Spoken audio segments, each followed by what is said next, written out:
Hey John, it's Michael T. It's Tuesday, March 14th. I just wanted to tell you that Mistress Formica and I are doing a new party called Hardcore, which started last week, and Star is performing tonight around midnight, so I have you on my list. And I hope you can make it, though I wouldn't be too surprised if you never wanted to speak to me again after what occurred at 13, but I'm still letting you know what's going on, okay, in case you're interested. So, who knows, maybe I'll see you later. Bye.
Where are you originally from? Richmond, Virginia. Now, why did you come to New York City? New York City. Well, before I came to New York City, I went to DC and Miami to get ready for New York City. I didn't come to New York City right away because I knew that it was going to eat me up and spit me out. I saw a movie called Mondo, New York. I don't know if you're familiar with that film. And in that, Joey Arias was singing "Hard Day's Night" by the Beatles, and that was it with like a beautiful as Billie Holiday. It was so exquisite. And Dean Johnson sang "Fuck You" with his early band Dean and the Weenies, and things like that, where I was like, wherever things like that are taking place, that's a city that I have to live in. Delaware. And why did you come to New York City? To work and to find me. Yeah, to find my VO. And I don't know, really, like I couldn't get a job in Delaware, and this is where I've always, like all my favorite bands have always been from New York, and I just had to live here, I'm from Levittown, Long Island. I grew up in the Bronx. Yeah, I was born in Queens, New York. Jane, what's your favorite thing about New York City? Well, my favorite thing about New York City is Popeye's chicken. Central Park. Access. And the mix of people, like all the different cultures and types of people and ethnicity all mixed together like in a small area. And when you come again and see the purple people eaters with Sister Dimension. Sister Dimension, and this is why we love New York. This is normal in New York. Liza is crazy, but this is normal. I don't know, it's not what it used to be. Maybe it's like you have to ask, like, what was your favorite thing about New York? It's gone. Oh my God! It's really not that great anymore. But, why not? I'm paying like $10,000 a month for rent or something for like a one-bedroom flat. And what's your favorite thing about Manhattan? The view. And there it is. Look at it. I wouldn't change a thing about New York. New York is the most resourceful city in the planet. I used to love the piers, but they just knocked them all down. So that's sad because I have to find a new thing to like about New York. Broadway! When I visited, I didn't really see all the things that I would eventually come to see. Are you ready to rock? Let's hear it for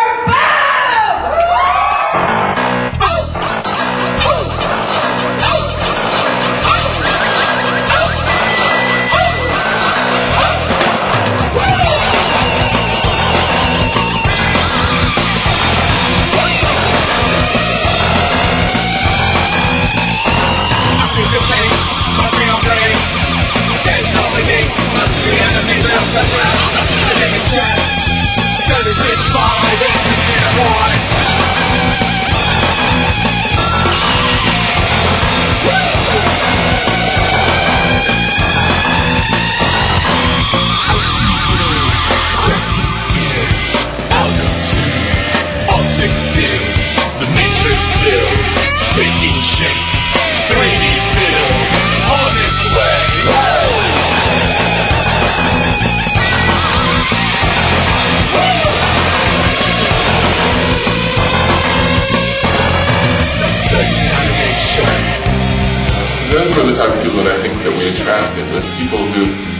appreciated the delicacies and different types of personalities and different types of body types. I mean, that's what Boob was all about, was presenting this very alluring, sexual, healing thing that was diverse. You had a fat person, you had a skinny person, you had all these different things, and they were all beautiful, and they were all attractive, and they were all, very alluring.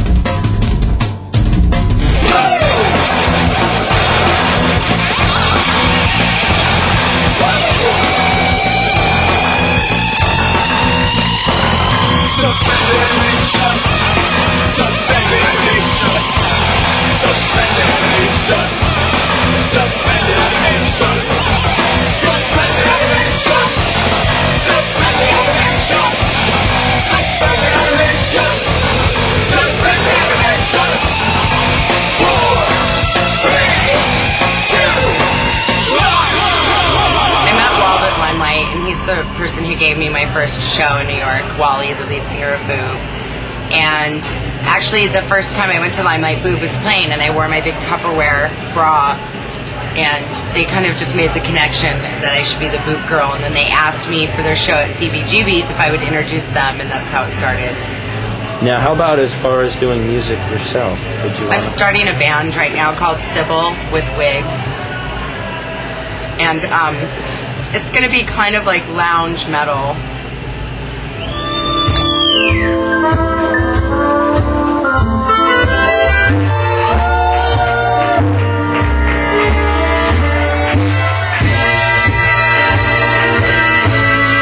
Bob is a fucking goddess. Bob was sort of like this, girl who was very voluptuous and presented all of these really extreme feminine qualities. But her name was Bob, and she looked like a drag queen. And as far as the drag queen thing, that's what I am. So, it pays my rent. Thank God.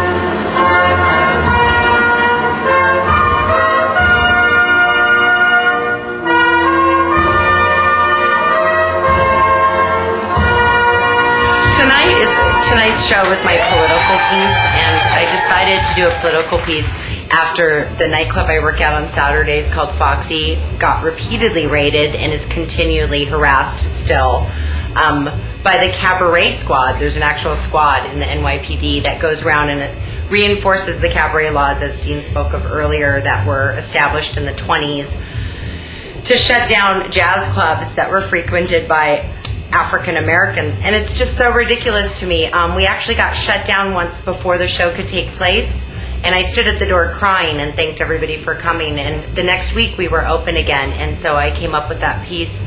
It's hopefully an entertaining way, I think, to convey how important it is to be able to say what you want, and that to me is what America's about, and that's why I do it to the Star-Spangled Banner. I'm hoping that through doing my Bob's Bizarre Voluptuous Burlesque routines, that I have affected women in the way that I've given them self-confidence towards their voluptuous figures. And I just feel like beauty comes in all shapes, sizes, and colors. And America in particular is so obsessed with youth and thinness and wealth that it makes a lot of people feel alien where they shouldn't feel alien at all. They're exactly where they belong. And so I'm hoping to reverse some eating disorders out there. Well, I think the naked body is beautiful, and seeing naked bodies on stage, Bob in particular, it's like fine art. I feel sad that people would not have love and appreciation for the female nude. For myself, I grew up feeling so much body shame and so much self-hatred about just who I was and the body that I lived in. Doing shows in the nude was kind of like a panacea for me personally, because I, for some reason, surpassed the embarrassment and the hatred of my body by continually being forced to stare at myself naked, and I sort of came to the point where I could look in the mirror and I said, I like it. I like it a lot.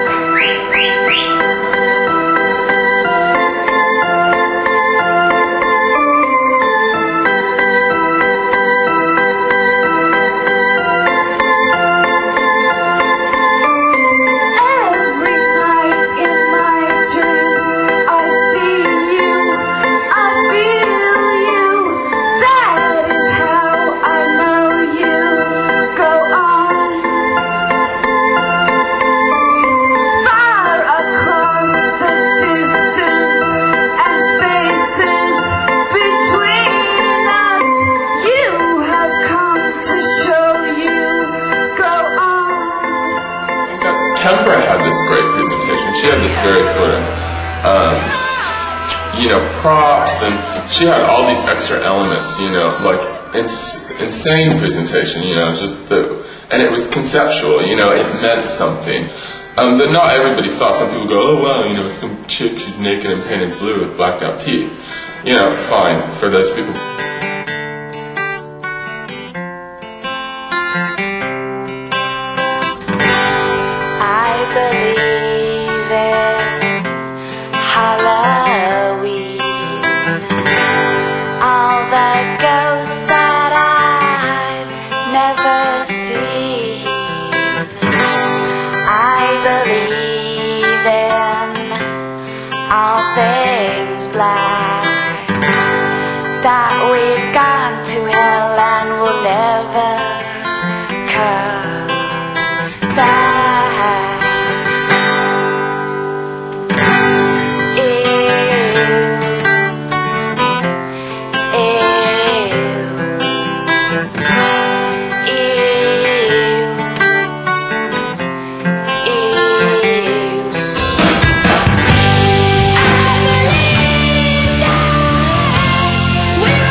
Actually, me and Kimber is like a filmmaker, and we're making a lot of films, and actually we decided to do a soundtrack on our own, and this is how it started, like 8 years ago.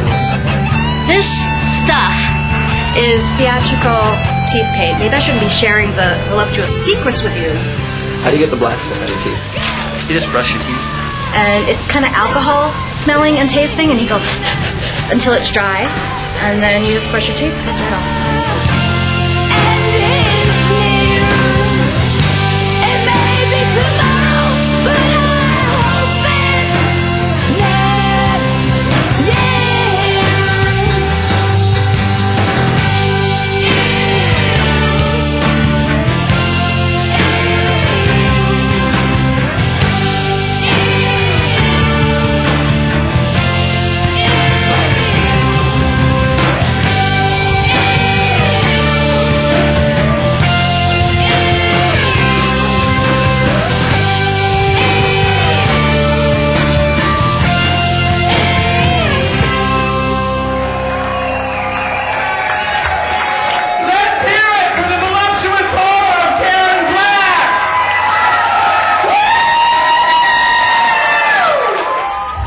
Where do you stand on rent control laws in New York City? Well, of course, we should have rent control in Manhattan. There's been so much crime surrounding this issue. On Clinton Street a few years back, there was a landlord who basically murdered someone in their apartment in order to vacate the premises. And there's a lot of illegal activity surrounding evictions of older people, and it seems like landlords will basically do anything to get people out of the apartment so that they can renovate them and hike up the rents to $2,000-$3,000 on a place that people were paying $400 for. I think that people should be able to live where they in their apartments and not have the rent go like crazy on them and have to be evicted. That's crazy. Tell me why you chose to live in Williamsburg, Brooklyn. We got forced out here. Forced out of Manhattan? Yeah, we lived in East Village for years and years, and we moved to Spain from '95 to '97, and we came back and everything had changed. That's when it erupted. That's when the real estate market went out of control, and my apartment for $600 a month on 11th and Avenue B is now $2,000. So, Sammy, can you tell me about your first time coming to New York City to perform live? What was that experience like, and where were you coming from? I used to play in a band called Hammer Rocks, and we came here to do a record back in early '84, late '83, early '84.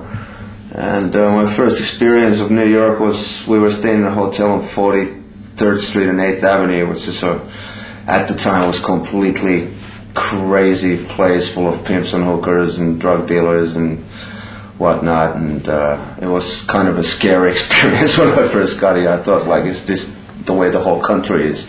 It's a total madhouse. And like the second night when I got here, I witnessed a stabbing in a bar. And but I kind of felt like, I got to move into this city. I really liked the energy of it, because it was dirty and it was dangerous, and it was, I went hanging out in Avenue C and 2nd Street in 1984, and that was no joke in those days. And it scared the hell out of me, but I was really fascinated with that whole thing.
I just thought it was a really wild and free place where everybody can do what the hell they want to do, and everybody is an artist or an actor or whatever, and it was a very, very intriguing place. I wanted to come here really bad. So is it difficult then for a band to come to New York City to perform and to try to make a living doing this with so many other bands here?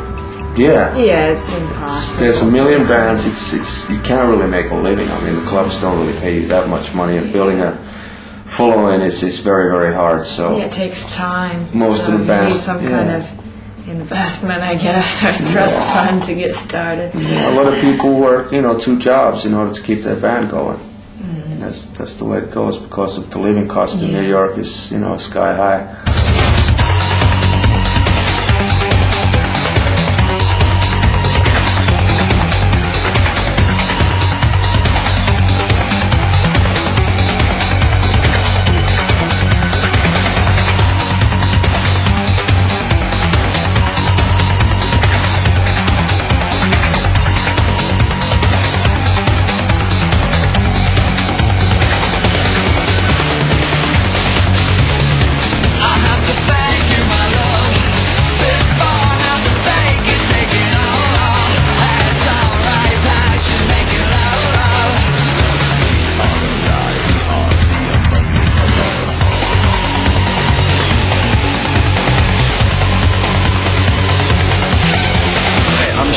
I am the singer and guitar player from Uranium 235. And I'm Matt, and I'm the other guitar player and other singer.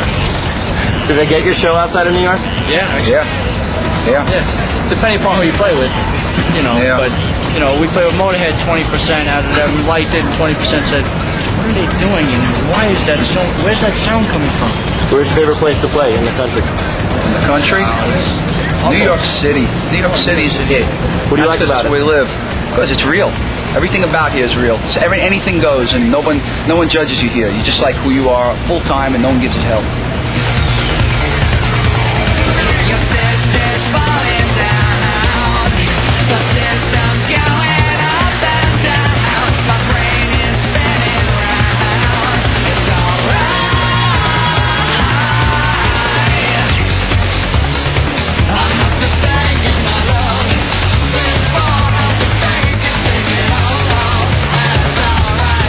I think that the thing that makes us a little bit different than most bands is that we mess up a lot. For a band that's electric, we mess up a real lot, and that's what I think keeps it real. So a lot of electric rock bands, you never hear them mess up, and I think that's the beauty of music.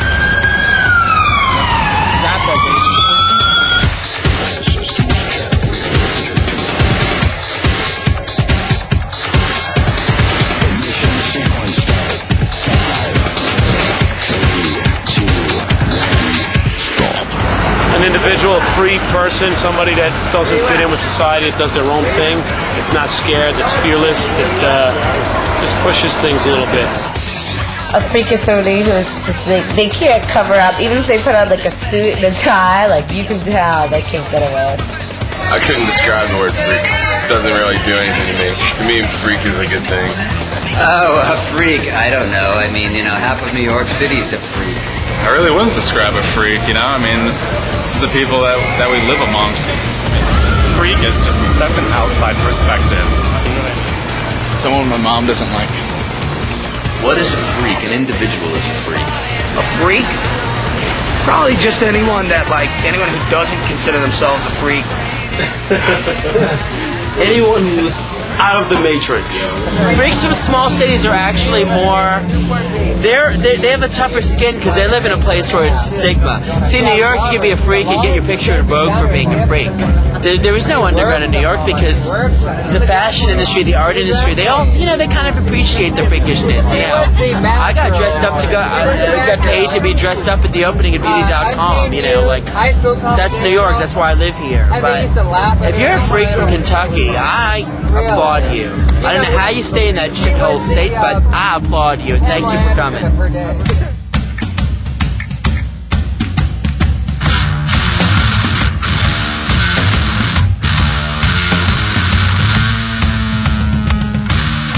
I'm the principal of 3 buildings, and so one of the requirements I'm looking for is an individual who is able to be a team player and is able to work with various types of personalities. Could you tell me about one of the teachers here at the school, Mr. Fadu?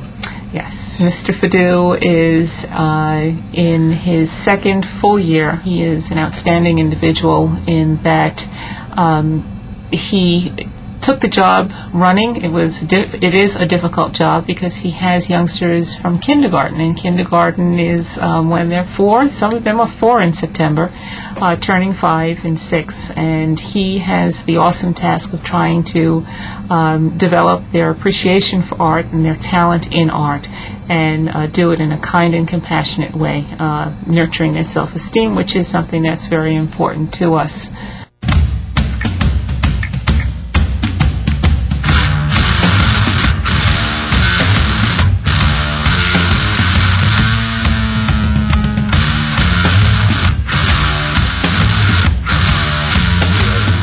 Right now we are in the library of Locust School, which is one of the K1 buildings. There are a total of 3 in the Garden City School District.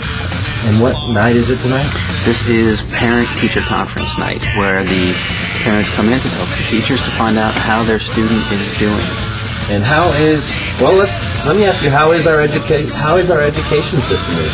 I think we place too much of an emphasis on sports, not enough on the arts. Are the kids aware of your rock band? One class was, because a teacher had bought a Brickbat CD, and had brought it in and had played it for her students. I was a bit shocked that she did that. I said, "What, you're crazy? I don't have job security. I don't have tenure yet." And she said they loved it. She said they danced around. She made sure not to play any tracks that might be a little too frightening, and they liked it.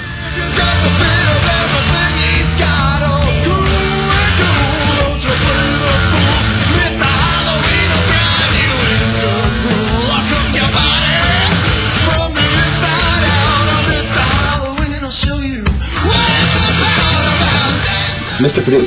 Yes. Do you remember back when you were in kindergarten and first grade, what it was like? Absolutely. And I think what's interesting, when I was young and I'd have to get up and say the alphabet, I used to cry. I recall when my mother had to come to school with all the other mothers to see how we were doing. And my teacher, Mrs. Molnia, I remember her name, the kindergarten teacher, said, "I don't ask Dennis to come up to the front of the room anymore and say the alphabet because he gets terribly upset and cries." And I've always found that very interesting, how when I was young, I was so petrified of performing and being in front of a group that I would cry. And now pretty much have to take the hook to get me off the stage. Have you met any students, any children that are similar, that are afraid to show their work or stand up? I have a student that is afraid to talk, so I usually ask her to whisper things in my ear so that she doesn't have to talk in front of the rest of the class.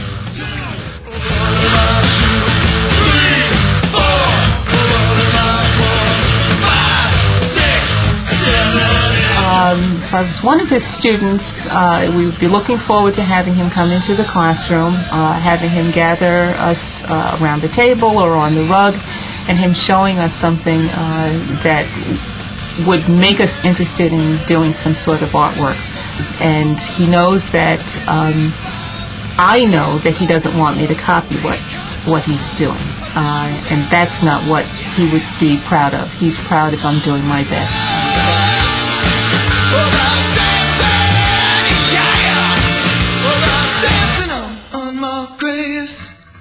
Mr. Purdue.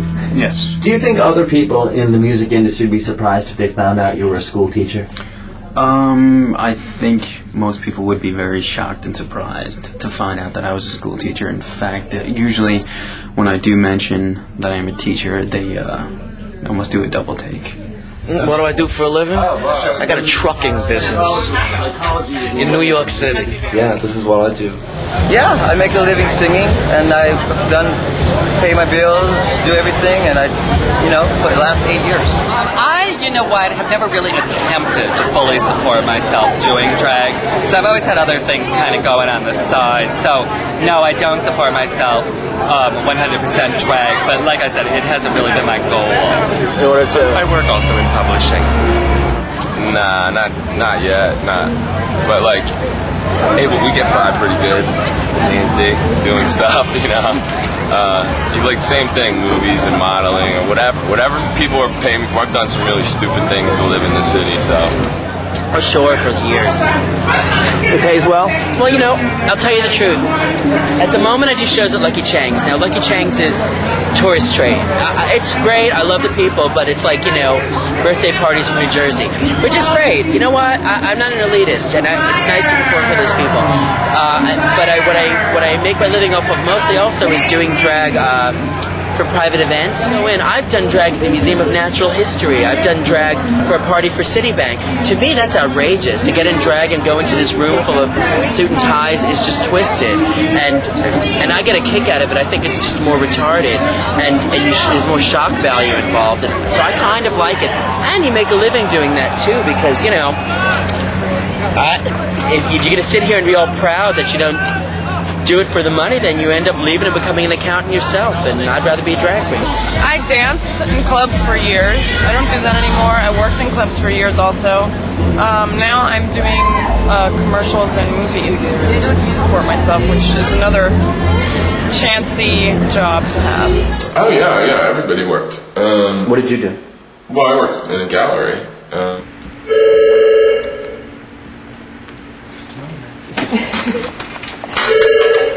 MBM. I'm a graphic designer for print, CD packaging, and book covers. I work in animation. I work on a children's cartoon show. Right now we're between like finding a record deal and pretty much spending money to record and do all that. I was on like a major label for a bunch of years, and now starting up a new band. No, I have to do other things like run a bar. I'm a bootlegger. During the day, I work for a major network. Are you able to support yourself doing Young and Fabulous? Of course not. What is wrong with you? Do you have a day job? I do other things to occupy my time, yes. I'm a financial consultant. I sell used underwear on the street sometimes, yeah. When I'm bored and I need some extra cash, I'll just I got the idea because I was putting my laundry out on the line, and this pervert that lived across the way from me stole a pair of my underwear. I thought, well, wow, if somebody would steal them, then somebody would probably buy them. Well, I'm the only model. She's the only model. Believe me. Rather make a model, do you? I don't know. I mean, it's like you come to New York City, you have to earn a living. And I was very fortunate to be in a position to make some money, some good money for very short periods of time. And I think that the fashion very much influenced the music that we've done. If he's going to model a fucking jacket, why does that have to mean that he's not going to be into music or not going to take his music seriously? People seem to kind of always putting those together, and I don't really understand. It doesn't have to necessarily mean lack What of about any sort of Versace and Prince and Elton John and well, that's just it, yeah. I mean, Bon Jovi and Madonnovich. Yeah, all those people. Courtney Love. Everyone does fashion.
What were you doing before you started Dancy Boy?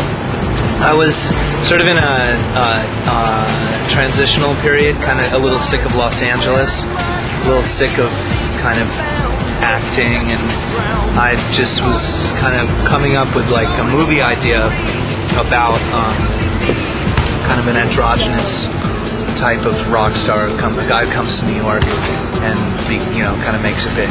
So Dancy Boy was like an experiment come to life. And then Hedwig too.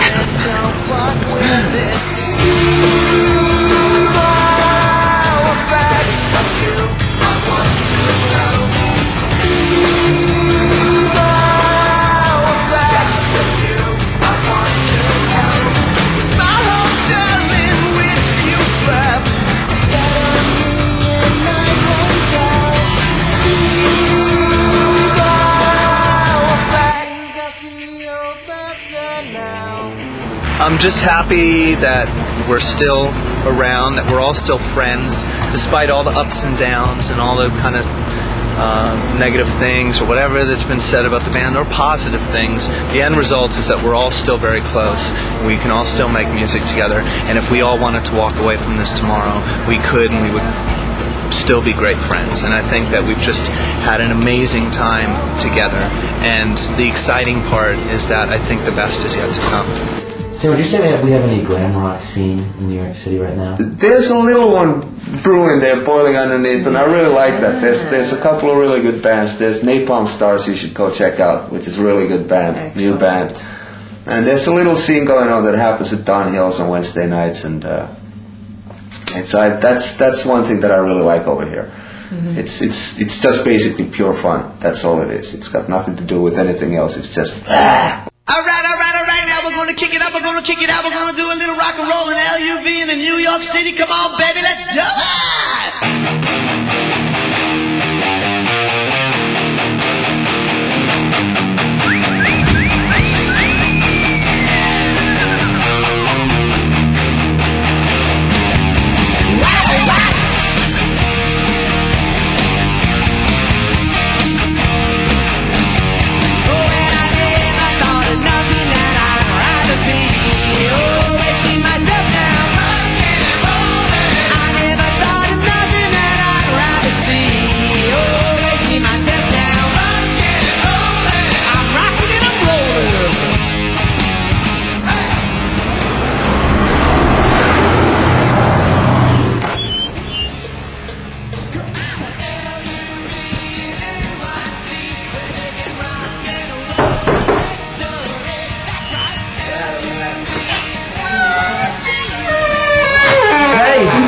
John T, baby.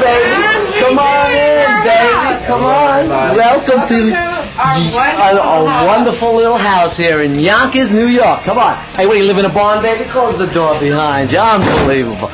Love this. How many guys do you know have a stall like this? This is Lassie. What was it like being a teenager, growing up in Brooklyn, being flamboyant and into makeup? Tough boy, tough boy. That's why I learned how to defend myself.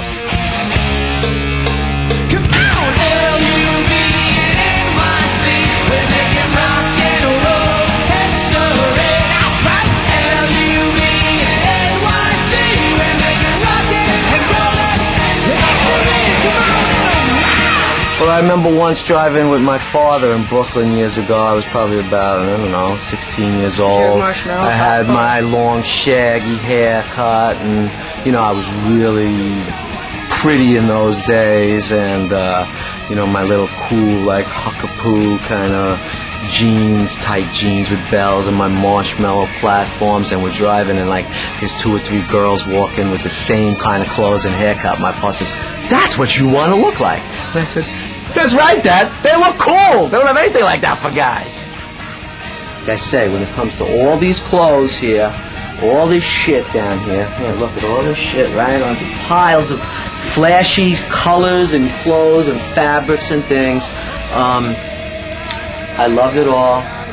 I do it. It's me.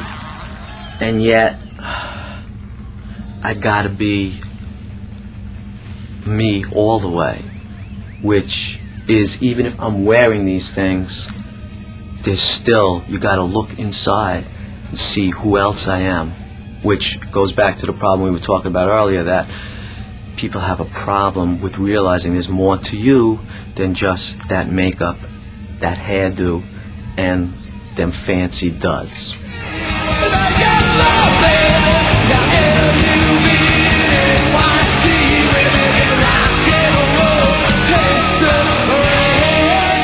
A glam god. Oh God, I don't know. Well, I thought Mr. Zane tonight was pretty much of a glam god. What do you say, Georgia? My friend Georgia. Like probably me. I would say a glam god is actually somebody who enjoys being androgynous, glamorous, and has and it's about having an edge as well. I don't really know. I would think the singer for The Young and Fabulous. I can see Glam God being attached to him.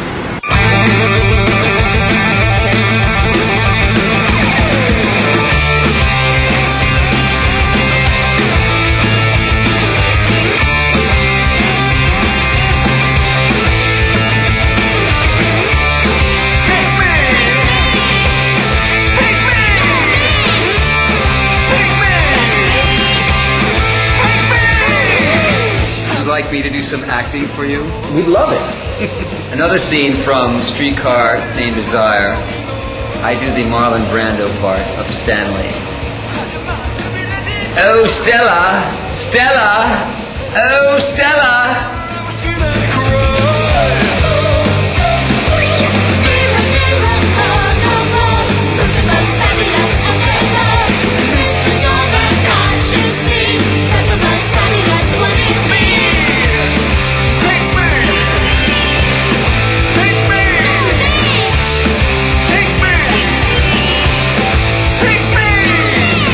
Why would someone want to come and see your band? I don't know. They're bored. Because we're a fun band. I mean, if you want to have a good time and be entertained, then you come see the Young and Fabulous, have a good time. That's what we do. We're entertainment. When I think of a band like the Young and Fabulous, you definitely have to immediately think of the Sex Pistols, because they were just against everything. I think if people looked at a picture of us, they might snicker and laugh a little bit, but if they saw us play live, they would walk away with a different attitude. They would probably walk away going, all the shit that went through the past week with work and my woman and my bills and stuff, I just put all that stuff aside because I just had a good time watching a great rock and roll band. How do you feel when people do laugh at you? Well, I mean, it's okay because, I think to be a healthy individual, you should laugh at yourself, too, at things that you do. I don't care.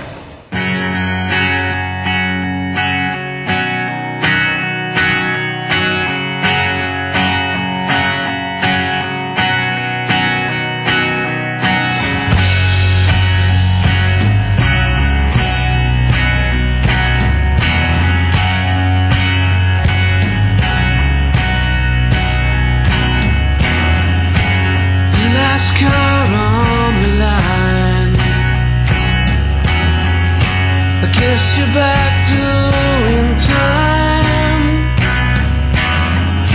The ghost of Christmas past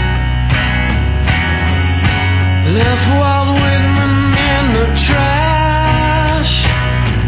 And you started out with nothing but lonely days. And you used to like the sad songs of doom and gloom. And you started out with nothing but throwaways. And you couldn't live with me, so you moved Brooklyn. Can you tell us in your words what happened? Why did Coney Island High close? Well, originally I got into it, I made some money with Degeneration and I wanted to do something kind of fun. I was throwing parties when I wasn't on the road called Green Door and got together with some people and I made some bad choices with partners. So when I was away they were fucking me over and it was kind of weird. And I kind of was making money with the band, so I wasn't running it like a business. I was giving away stuff and just kind of silly. So it kind of put us in a bit of a hole. So I got a couple friends to buy out these hell partners and as that started happening, the things that really made the club happen besides amazing live bands from all over the world was these parties like Green Door and other nights where people danced where they hang out till 4. Bands end at 1 o'clock, but you can hang out, drink, and dance till 4 a.m. And we kept getting rated for dancing. So suddenly these cabaret laws, which were never enforced when we opened up, were being enforced by Giuliani and his task force, and they'd come in on a Saturday night with every department, fire department, medical, cops, and scare everybody out, rate us. So not only would they scare the customers out on a Saturday, but they'd have us spending money for court cases, for lawyers and summonses, and we couldn't pay the rent. And that led us into bankruptcy, and it's a real sad thing. We did 5 years, and I learned a lot, but felt like a lot of it was undeserved, and it was a bit heartbreaking. Put a real tint on New York for me and just on the music scene. And now, if someone right now, look, they're in an undercover car. Film that over there, look, pulling up. There you go. Now, how would you recognize that to be an undercover cop? Look, they went the wrong way down the street.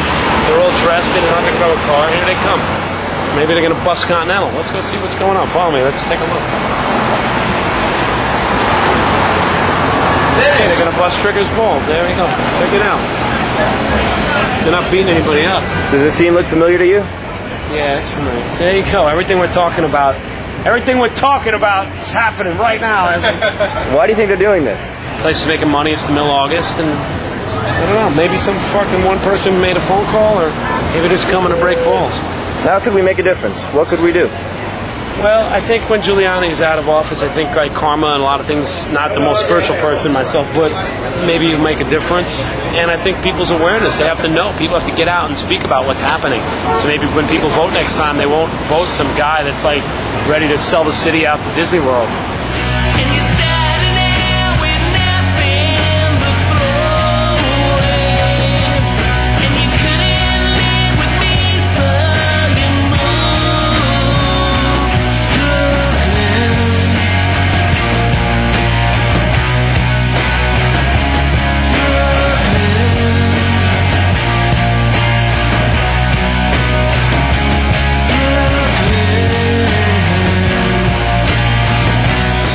Now, if there was something that you could legalize here in New York, what would it be? Dancing. I would legalize dancing in certain places where cabaret laws that date back to the early 1900s, are like embedded in racism. Dancing in nightclubs. I would make the subways free. Why? So more people could ride the subways. There shouldn't be a law that there has to be a park, even a small garden every 5 blocks. Oh, so many things.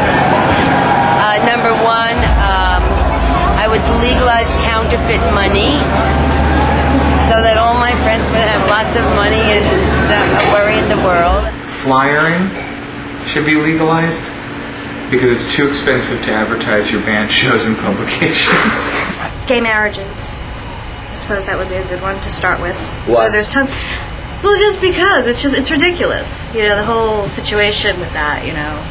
People being too homophobic, not understanding, whatever. I guess I sound really stereotypical by saying this, but I mean it's not fair. That's not the question you ask of an audience, darling. What a question. Like, ooh, that question is too much. Marriages, you know. What's a law that we do have that you think is important for our city to have? I think it's good that the city is very aware of domestic violence. I feel like we talk about it a lot, and there's lots of posters about it, and I think it's good that it's not legal to like beat up your wife. How to describe Laurel? Daddy. Yeah, she's daddy. She's captivating. She's analytical and confrontational. So, Laura, I want to ask you about your poetry. Yeah. Does your audience differ from the crowd that comes to see you read poetry than that goes to see you perform live with your band? Somewhat, because there's that scene's pretty cliquey, the poetry scene. And that's like a small New York scene that's very specific. So there's people who would only really go out to see us at like a poetry event. You know, they don't follow rock. Do you have a poem that you would like to share with us? Yes, I have a poem. I'll share it to you. It's called Infinite Nightmares.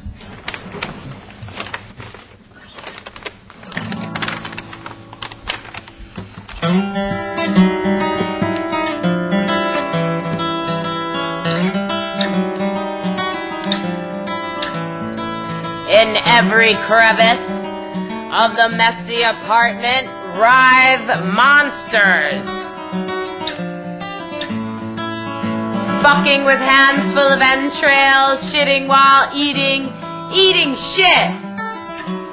Wild blood orgies. Half-chewed genitals, bellies bloated with partially digested tongues, face covered in diarrhea piss snot. The messy apartment is in the city of demons.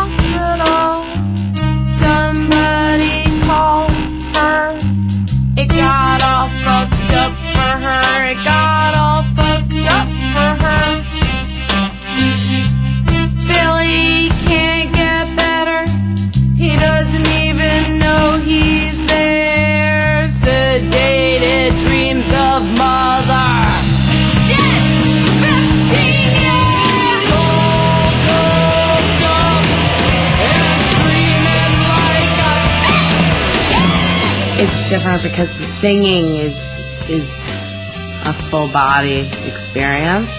And performing poetry, you know, I use my breath and stuff, but it's not the same as singing over live, amplified, crazy, huge, blasting amplifiers and crazy drum sets. That type of singing, which involves real power and strength, it's a totally different experience. That's like a sweating, grinding. Poetry is more calm and chill and serene, yeah.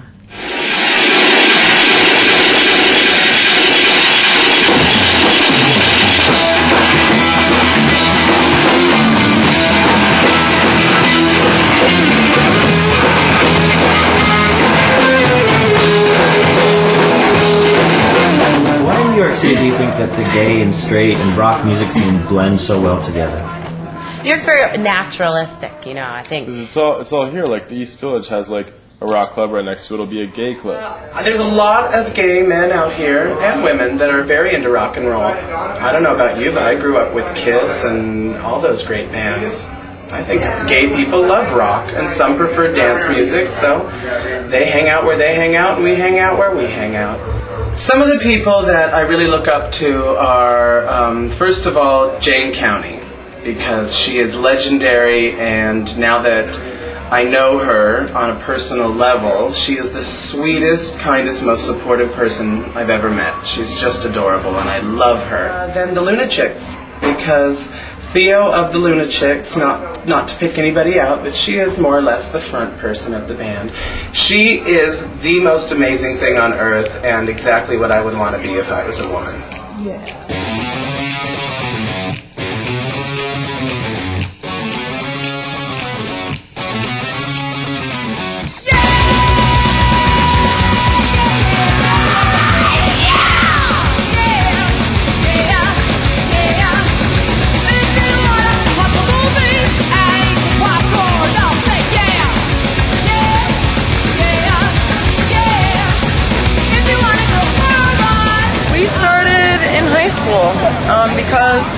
was like a good scene going on in New York, and then it kind of started to break up, and we were like, well, we all like cool music, maybe we should start a band, so we did. And how long ago was that? 13 years ago.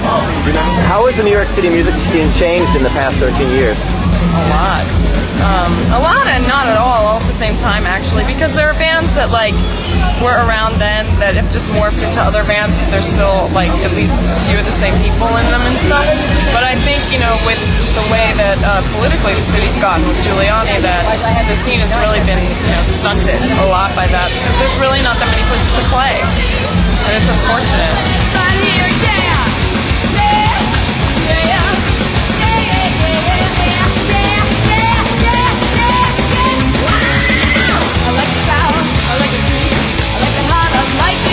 How does it feel to see Sean wearing a lunatic shirt? It makes me feel funny. Why? I don't know. I feel like he doesn't have to, but he does anyway. I love the Lunatics. Why did you wear your lunatic shirt today? Because I love Theo and I love the Lunatics, and I wear my Lunatic shirt as much as I can. It's one of my favorite shirts, actually. You know. How do you describe the Lunatics? Incredible. Sean, do you remember the first time you saw the Lunatics? Yeah, we played with them. And it was the first. Yeah, it was New Year's Eve. It was my first show with the Toilet Boys. One of the reasons I joined the Toilet Boys was because we got to play a gig with the Lunatics, and they needed a guitar player. And so Theo was wearing a wedding dress and was awesome and doing these crazy microphone moves with her hand, and I was like, oh, I'd like to check those moves out and further investigate these moves. Do you remember the first time you saw Toilet Boys? Yes. Sean wasn't in the band yet. Can you tell me about the first time you saw them? It was at Squeezebox, and I can't exactly remember what the date was or anything like that, but I was very excited. I thought they were great. They had like a raw energy that excited me, like I hadn't been excited in a long time.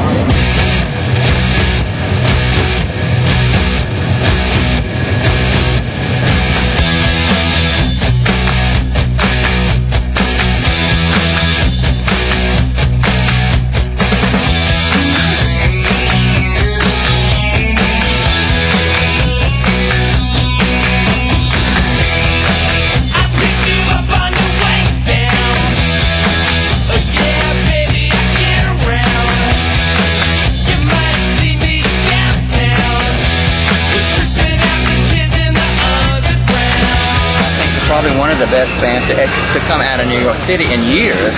They're just dynamite. They kick ass. They are just fantastic. Not only are they stylistically superb, but they really rock. They really do a show that's going to entertain people. They're a local band, and it still managed to bring in a lot of people.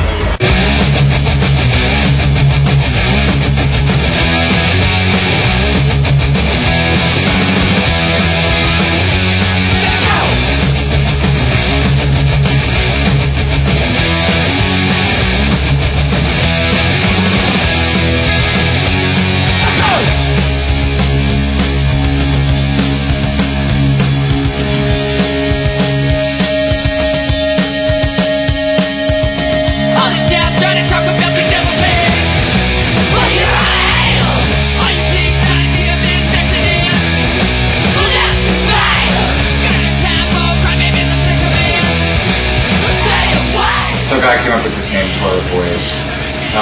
Instead of using the Squeezebox band, he wanted to put together his own band.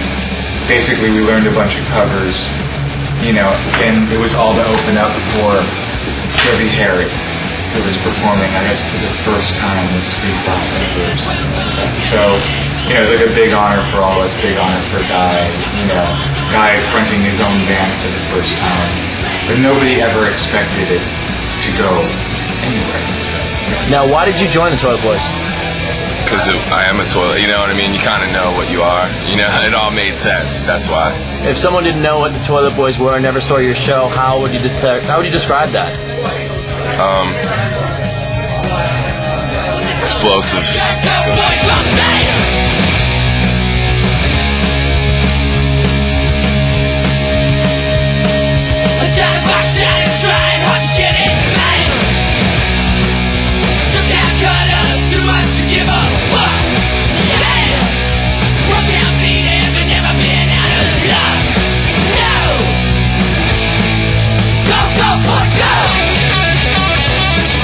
How would you describe Sean? Monstrous. What do you think is something unique about Guy? Oh, come on, there's so many things, you know. Just show flash a frame of Guy right now and let people come up with their own observations, because I can't get into that. That's too much.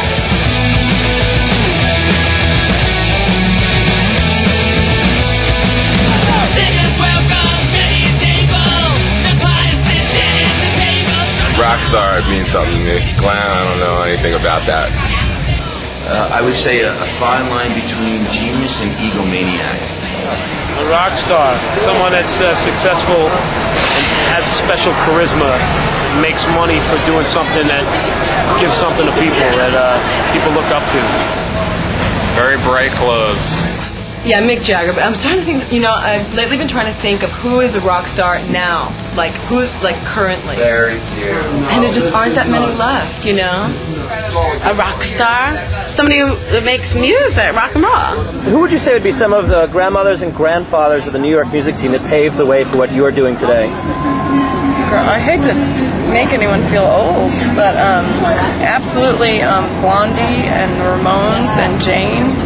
Blondie, really, I think Blondie made it bigger than any of the bands out of that time. They made it most commercial, but they were very commercial.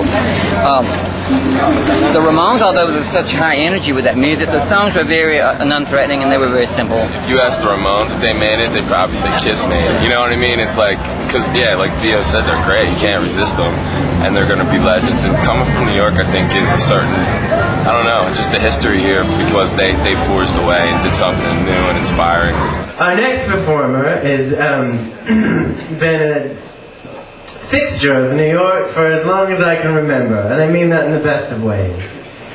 I as many people had heard of him before I moved here, and he was one of the reasons that I did move here to this kooky place to get away from it all. And I hope that one day it will be that kooky place again. Ladies and gentlemen, please welcome Dean Johnson.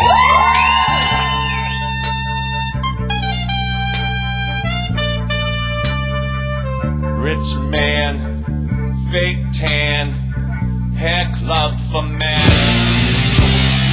I want fame, I want a name, I wanna be your boyfriend. You can tell by my stare, I'm feeling flirty. I can tell by your underwear that you're kinda dirty. Flabby thighs and your breath is musty.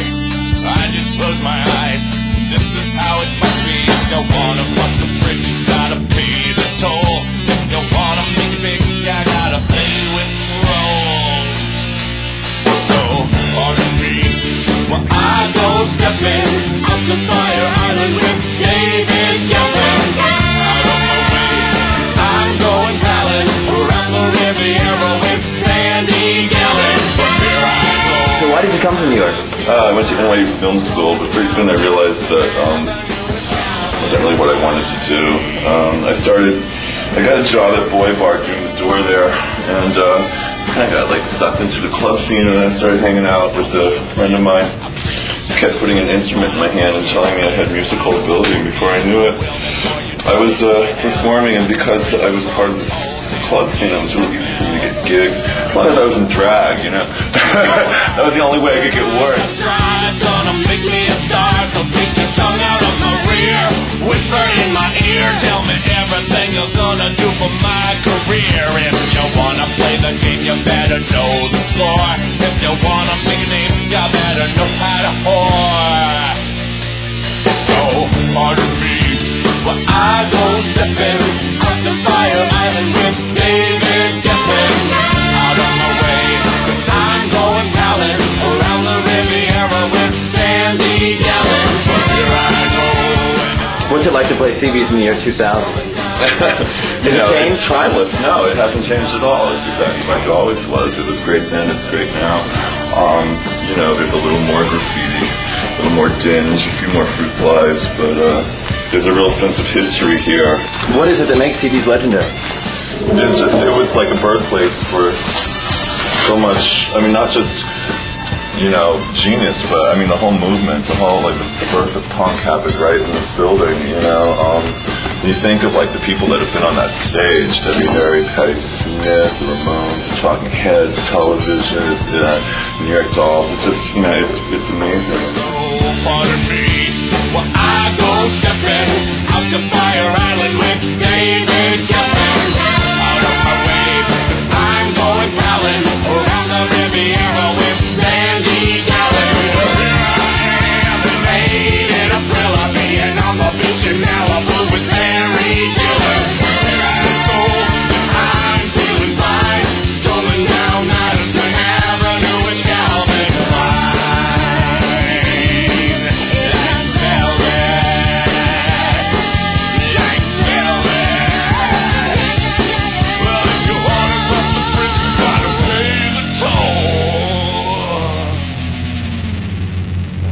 Dean Johnson is a legend, period, point blank. Do you remember the first time you heard of Dean? I had never really heard of Dean before because we do different circuits. I saw pictures of Dean first. And I was like, who's this queen sitting in this chair? Who's the queen with glasses on? Who's the queen this? Who's the queen that? It's like, you know, and then we just, you know, through some friends and we met, and you know, he's a great guy. He is great. I feel like looking at myself, you know. He's just, he's a beautiful individual, beautiful man. Who are some of the people that you look up to? Anthony and the Johnsons. I think Anthony is just, I think he's a great talent. Mr. Muscle gazing boredly, and in checking time did punch me, and I sighed and bleeded like a windfall. Happy bruising you. I am very happy, so please hit me. I am very, very happy, so please hurt me. I want to say something for the drag community. Girls, there's no other community. I've seen it all. I've been to the deserts and I've been to the seas, honey. And there's no other drag community like New York City, darling. You can do whatever you want and do whatever you want to say, but you need to be motherfucking proud that you got a bunch of men walking around in dresses that are pressed, darling, okay? Why do you think we should be so proud of our drag community? What's the best thing about it? Oh, there's no other community like our drag community here in New York City. First of all, we can walk in anywhere. We can get respect the way we get respect. People, we're personalities. We're not just drag queens. We're personalities. We are respected in this place, and we make our money that way. We talk. People dress us. People respect us. You know, and New York is the best place to be. If you want to do drag, come to New York. You want to be a performer? Come to New York. We have the venues. We have the spots.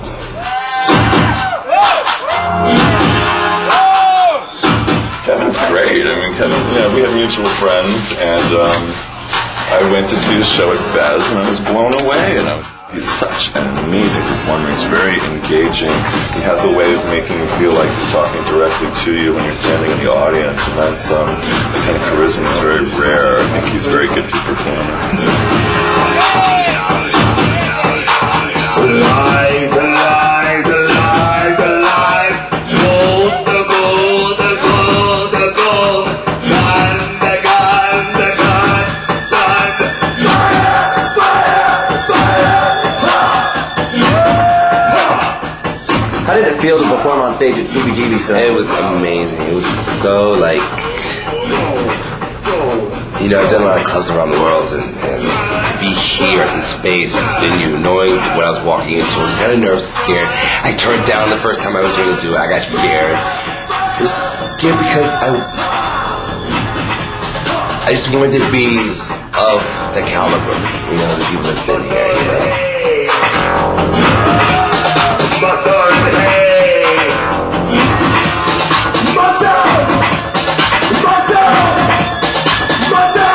Now on stage tonight, you said you were the first black drag queen to make a runway in CBGB's. How did that feel? That felt amazing. I mean, I've had a lot of firsts in my life. We were at we were at the Warehouse, which is uptown in the Bronx, which is a predominantly black club, and they don't do that there. And they don't stop in the middle of the night to just do a runway in the middle of the night. And I did that. And the reason for the runway is that, you know, you come into a club and you feel fierce, you feel incredible, you feel wonderful. This is your work. You worked all day, you worked really hard. And it's like, if you want to break a runway, you break a runway. If you want to make yourself feel good, make yourself feel good. And you just walk that runway. And those that see, you see. Those that don't, they don't. But you walk that runway, you make yourself feel really, really fabulous, and you feel good about yourself. That's what it's about. I don't care where we are right now, but make a runway for Mama, honey. This will be the first of CBGB's that a black ball-headed drag queen. For West Virginia, we'll do runway inside CBGB's with her classic, rock dance classic, Cutty.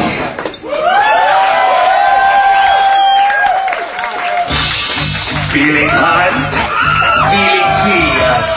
Dean Johnson, I want to thank you, please. CBGB's, get ready.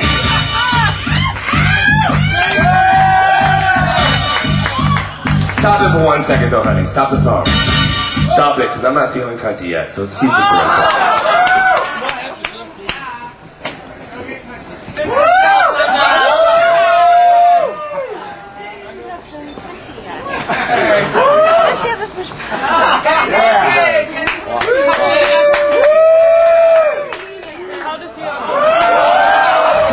Now, bring the bass up, honey. Let's imagine that we're in a big club in the south of France. And the queens are trying it with you. You go. You consider what you're wearing now to be in drag? It's drag. I mean, drag is a form of dressing up, you know. And if it's about being a woman, I have feminine qualities, and yeah, I can be a drag queen. My medium is drag. I live to do drag. I think drag is fierce. If it wasn't for drag, I'd be dead or in jail. So it's like drag. Yeah, I do drag. I do drag. You know, because otherwise, it's you're naked. You know. How have you used being a role model? I have a lot of queens around me that are just like they're younger queens that look up to me, and they see what I'm doing, and they're in school right now, and I tell them, I say, keep going. Don't, drag is cute, hang out in the club. Things are different in New York now, where you can work 5 nights a week and make a lot of money, but that's not reality now. It's what's fierce is to have a job and to work at it and to wear the pumps, and to be fierce and be a gay man and to know your femininity and to be fierce and to walk around with your head high, and you know what I mean. That's what I'm all about, James, who do you think makes CBGB's legendary? I think a lot of the bands did that, particularly Patti Smith and Blondie, who, the Ramones. But a lot of people do not know this, that I opened CBGB's to rock and roll, to the punk scene in December 1973. 4 months later, television played, and now they get all the credit for it, but So you were the first person on the stage? I was the first rock and roller. They had folk singers, Joan Baez sounded like little girls going, I was the first rock band to play CBGB. I was the first one.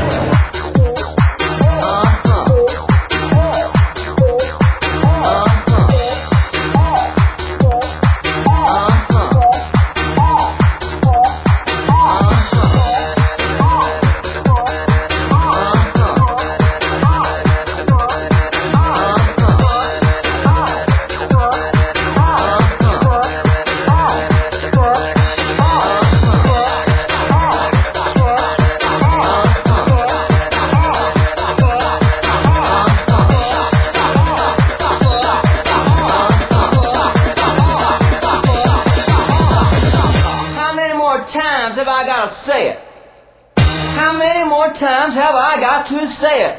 Fuck off. Fuck off. Fuck off. Fuck off. Fuck off. Fuck off. Hello, honey. This is Aunt Jane. And you better listen to what I got to say. Yeah, I'm talking to you. Fuck off.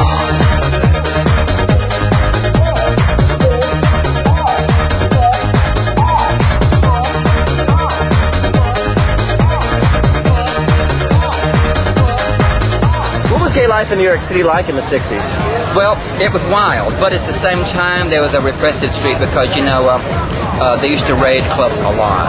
You know, when they raided the Stonewall, I was in the Stonewall ranks, actually, you know, and they used to go in and raid the club, you know, on occasion. They'd raid the club, you check your ID and do that whole number. You'd have to sign a book, you know, to get to the club. So although New York was wild and crazy, you also had that little streak of those conservative people who wanted to, like, squash everybody's party. Why were they raiding Stonewall in the 60s? It was an excuse just to hassle gay people, really, and you know, and hassle the drag queens back then. When they harassed gay bars, they did it a lot more heavy-handed. Of course, when they would raid a straight place that didn't have a liquor license, you know, a straight place they would just go in and give them a warning and walk out. But when they raided a gay place, they put the queens behind the bar and they did a sex search. They would take the people who they weren't sure what sex they were. They would take them in the bathroom, and you had to expose your genitals and define your sexuality to the police. Luckily, it's not that bad now. You don't have to do that anymore. That would be totally illegal now. How were you affected by that? It made me rebellious. It made me mad. It made me angry. It made me sort of a revolutionary, and it made me sort of stand up for myself. How do you think your art, your performance, your music would be different had you been born a woman? It wouldn't be the same. If I'd been born a woman, I'd have been probably grown up in Georgia and married some drunken jerk, had kids and had a miserable life. But being a tranny, it's made me become a fighter and a survivor. And so, no, if I'd have been born a real woman, I wouldn't be me. There wouldn't be no Jane County. And what's your most proud accomplishment, Jane? One of the first people to introduce the word fuck in a song.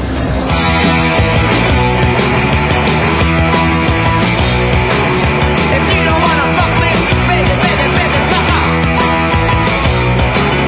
If you don't wanna fuck me, baby, baby, baby, fuck off.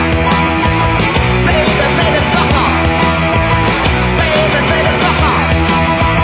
Baby, baby, fuck off. Baby, baby, fuck off. Fuck off, fuck off, fuck off, fuck off, fuck off, baby. Makeup is like the confidence that it gives you the confidence to do it. You know, otherwise I'm very, very shy. What does makeup mean to you? Everything. Experimentation and the ability to disguise and masquerade yourself as someone else. It's just colors. It's a palette of color. An extension of being trained as a painter, you know, it was to create, you know, an illusion, and not even to create an illusion, because I don't really think that we were really that fake. I always believed in it. I always dug it. You know, hey, if it was okay for Rod Stewart, if it was okay for Steven Tyler, God damn it, it's okay for me. And besides those guys, besides anything else, you know what? I'm comfortable like that, and I feel good like that, and so I'm doing it. That's it. It means it's a creative outlet. It means changing the appearance visually of who you are or who someone else is. Oh boy. You want like the real first time? Real first time Michael T. ever wore makeup. Okay, I think I was about 13. It was 1980. No one was in the house, and I used to watch my mother put on her makeup every day to go to work. So I think that was... I'm not going to say that was the first time I became fascinated with makeup, but those were definitely the early stages. And so no one was in the house, and I just wanted to see what I looked like with makeup. So I put some on. I'm sure it was really scary. And I remember feeling or looking different, whatever, once I slapped it on. And then I did that a few more times, and I guess the first time publicly was when I went to see David Bowie in 1983 at Madison Square Garden, which my cousin had to put on all my makeup in the car because my mother didn't know that I was going to go with a full face of makeup. And then I had to take it all off before I got home. And I had no makeup remover, and my brother didn't want to stop anywhere, like at a restaurant. Who could blame him? So I don't know how I got it off, but I have a feeling I scrubbed it off really hard with bounty, and I'm sure there were makeup traces left on my face by the time that I got home. And yeah, I think that was the first time. It was a little crude, but you got to start somewhere. I remember the first time I got caught. Can you tell me? I was in first grade, and I was on my way to school, and my mother said, "What's on your lips?" And it was lipstick, but the thing was, my mother never left the house without her lipstick, and so I didn't see why I should. And she wiped my lipstick off, although I didn't think anyone had noticed I had worn lipstick until I was in fourth grade, and this boy, Clarence Hurd, said he used to wear lipstick to school, and that was 3 years later. But So how did you feel when your mom wiped your lipstick off? I felt like she was betraying me.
I think the thing is that there's a certain thing called lack of an understanding of what is inappropriate, which would be a great way to describe people that are insane. Bunny has no idea what's appropriate, and that's what I love about her. You know what? It's a conscious thing on her level. That's the thing about an artist versus an insane person on the street who's throwing bricks at people's head. Like, an artist knows what's inappropriate and still does things consciously, as opposed to an insane person who knows what's inappropriate and just does them, and it's really bad.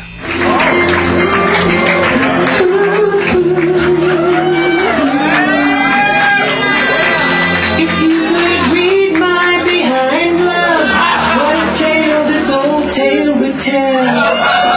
Just like a stretched out pussy, the kind your mama sells. And you reach the part where the hemorrhoids start, the asshole would be you. All the assholes often smell. I don't know where I went wrong, but all the feeling back is going, I just can't get it back. If you could read my behind, yeah. Bunny and I are friends. We have the same sort of sense of humor and mentality, really. She's southern white trailer trash.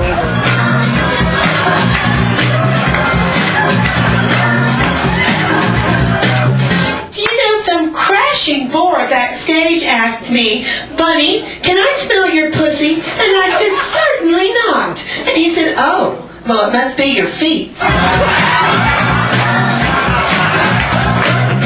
Lady Bunny, that nasty hoe bitch cunt, fucking foul mouth, big wig, short skirt, panty tight, beautiful bitch. Hit it. It takes two to mix. It takes two to mix. It takes two to mix. It takes two to mix. It takes two to mix. It takes two to make a hole feel tight. And it takes three to make it outside. Bunny's an old friend of mine. Emphasis on old. Where did you first meet the Lady Bunny? At a wig stock a long time ago, and I was really scared of her. Why? Because she's a little intimidating, don't you think? I agree with Theo that she's scary, very scary. I don't know. I've talked on the phone with her and for hours and still don't know what to make of her. Have no idea what she's talking about half the time, to tell you the truth. And you're bigger than she is. Right. And you're still No, I afraid think I could take Lady Bunny. It's just like I'm scared of her on this more psychological level. Here's a little hint. This is not the first time a friend has sung this song. Woke up in New York City, in a sleazy crack hotel, my home. The sheets were brown and shooty. I almost threw up from the smell. He made me snort some poppers, then he forced me to my knees. It's a good thing I was hungry, 'cause that thing was full of cheese. And I think he had herpes. Come on, upside inside out, sucking his pinga loca. The crush and blow you dry, sucking his pinga loca. His hair is purple red, his tongue like tapioca. He will wear you out, sucking his pinga loca. His tongue like tapioca. That motherfucker will choke you.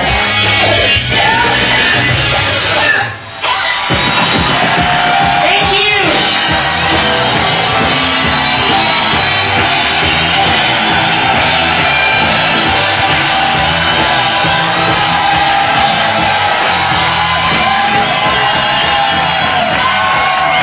All right, now, because you're part of history, you know this is going to be one of those things years and years from now, when it's long gone and the era is past, that people are trying to relive and capture and hold on to. Now, do you think in many years to come, when Lady Bunny's gone, will Wickstock carry on?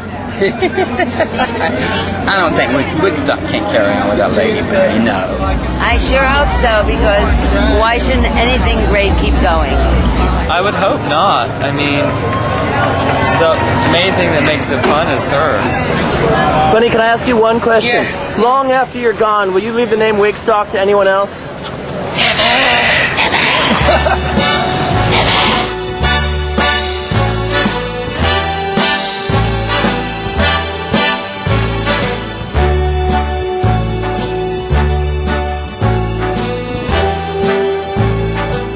Start spreading the news.